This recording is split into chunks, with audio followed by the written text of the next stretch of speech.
hundreds of years away. Brugal. Yep. You'll know them if I can get them to be true. They kneel under the hedge in a half circle behind a windbreak wind is breaking through. They are the seed cutters, the tuck and frills of leaf sprouts is on the seed potatoes, buried under the straw.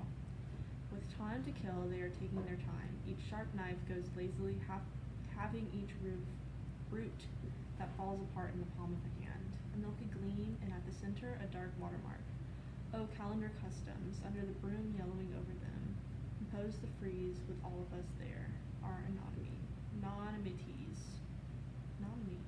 Yep. Alrighty. Fun. Do you see any connection to like any other culture at all, even if you can't find any, reasoning for it, just like a feeling, anything at all that you could connect like to your own experience in any sense, or others, like I guess? Well, earlier we were talking about like queer culture. Yeah. And it says they kneel under the hedge in a half circle. It kind of seems like hiding almost. Yeah. Like they kneel under the hedge in a half circle. That feels very closeted in a way. So I feel like in a way that can relate to queer culture. There's also each sharp knife goes. I feel like each sharp knife goes lazily, halving roots that fall apart in the palm of a hand.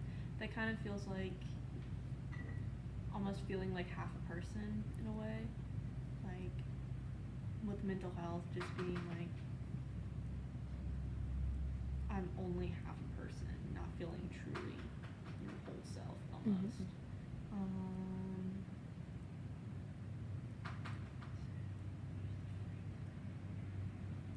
The very end, with all of us there are anonymities. I'm not saying that right. Maybe I am. Anonymities. Anonymities. What exactly does that mean? Things that you keep anonymous, things that you keep secret. Again, with the closetedness, that feels very closeted. It feels very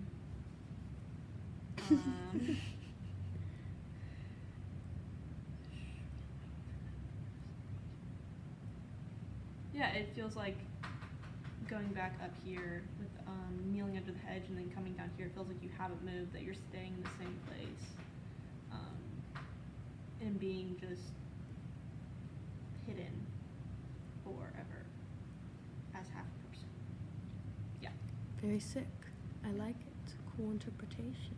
Thank you. Is there anything else you want to add in there? That's all I have, I think. Sick. Yes. Thank you. Let's go, Remy. This is the titular poem of the collection. Yes. That's cool. Okay. North. I returned to a long strand, the hammered shod of a bay, and found only the secular powers of the Atlantic thundering. I faced the unmagical invitations of Iceland, the pathetic colonies of Greenland, and suddenly those fabulous raiders, those lying in Orkney and Dublin, measured against their long swords rusting, those in the solid belly of stone ships, those hacked and glinting in the gravel of thawed streams, were ocean-deafened voices warning me, lifted again in violence and epiphany. The long ship's swimming tongue was buoyant with hindsight. It said Thor's hammer swung to geography and trade, thick-witted couplings and revenges, the hatreds and behindbacks of the all-thing, lies and women, exhaustions nominated peace, memory incubating the spilled blood. It said, lie down in the word hoard, burrow the coil and gleam of your furrowed brain, compose in darkness, expect aurora borealis in the long foray, but no cascade of light. Keep your eye clear as the bleb of the icicle. Trust the feel of what nub treasure your hands have known. Fun. So really, like the first thing that I think about is Percy Jackson, which I think is mostly because it mentions Thor in one stanza, but just the whole thing sort of has like a mythical quality to it, it feels like in the tradition of those Icelandic sagas that are like 400 lines each. It sort of has that vibe, but like squished down quite a bit. And I don't know, it sort of matches up with my memory, although I haven't read it in a while, but the memory of the Percy Jackson novels, the series. How wide those stories got, I suppose. Yeah, I'm not sure like what exactly this is about, but I don't know, I sort of get like that epic quality that I was talking about from it, definitely. And it's very mysterious, I suppose, especially the last 3 stanzas, where I think the longship is talking. Yeah, the longship swimming tongue. Sort of turns into like this mysterious like riddle, kind of, in a way.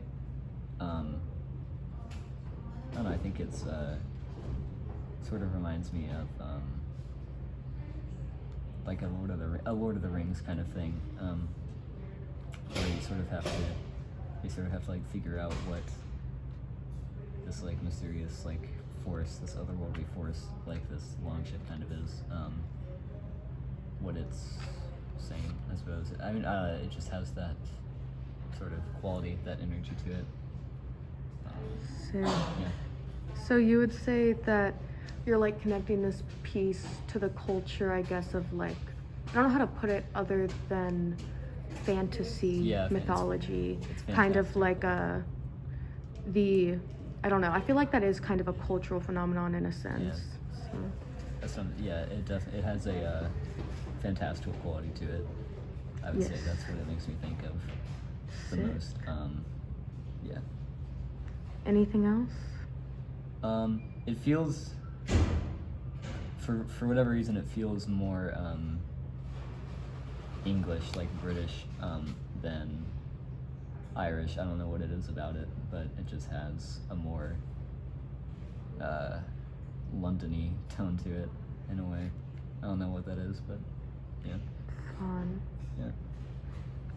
I get what you mean on that. Mm-hmm.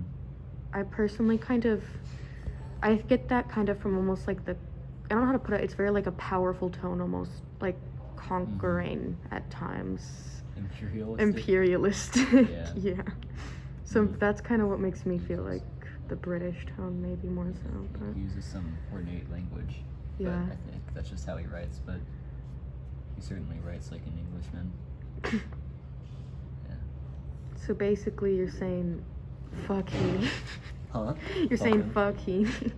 Yeah, no, I mean, kind of. Yeah, I know you're not, actually. Yeah. Alright. I think that's it. Unless you have more. What do you think? No, I don't think I do. Fun. Yeah. Alright. Thank you, Goodman. You're Look at welcome. the camera. Oh. Give it a thumbs up. That's Nice. Alright. Bye. Dreams. White bone found on the grazing, the rough, porous language of touch, and its yellowing, ribbed impression in the grass, a small ship burial, as dead as stone. Flint fine, nugget of chalk, I touch it again, I wind it in, the sling of mine to pitch it at England and follow its drop to strange fields. Bone house, a skeleton in the tongue's old dungeons. I push back through dictions, Elizabethan canopies, Norman devices.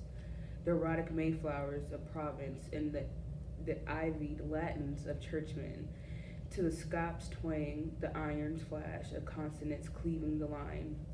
In the coffered riches of grammar and declensions I found Bonhus. Its fire, benches, wattle, and rafters, where the soul fluttered awhile. In the roof space, there was a small crock for the brain, and a cauldron of generations swung at the center, loved in Bloodholt's dream power. Come back past philology of kennings, re-enter memory where the bones layer. is a love nest in the grass. I hold my lady's head like crystal and ossify myself by gazing. I am screes on her escarpments, a chalk giant. Carved upon her down, soon my hands on the sunken foss of her spine move towards the passes, and we end up cradling each other between the lips of an earthwork. As I estimate for pleasure, her knuckles pavings the turning stiles of the elbows, the vellum of her brow, and the long wicket of collarbone. I have begun to pace the Hadrian's wall of her shoulders, dreaming of maiden castle. One morning in Devon, I found a dead mole with the dew still beating it. I had thought the mole a big bone coulter, but there it was, small and cold, as the thick of a chisel. I was told, blow back the fur on his head. Those little points were the eyes. And feel the shoulders. I touched small, distant paninis. A pelt of grass and grain running south. I think at the beginning, they're looking at a skeleton in grass, saying that bone is the language of touch. It's the main connection we share as humans, and it's something we all have and use. The person has the thought to spread the bones and follow its path, but the bones, your teeth, is a jail for the tongue, and they fight back against it with their ever-growing knowledge of language. Bone holds memory of the past and keeps our generation's language alive, and the intimacy you can have with another person. You can be in one place and feel like with them you're in another. I guess this is the innate culture of humans, a desire of exploration of the world and others. Nice. Anything else? No. All right, I guess that's it then. Thank you. Mm. Thumbs up. Do a thumbs up. You got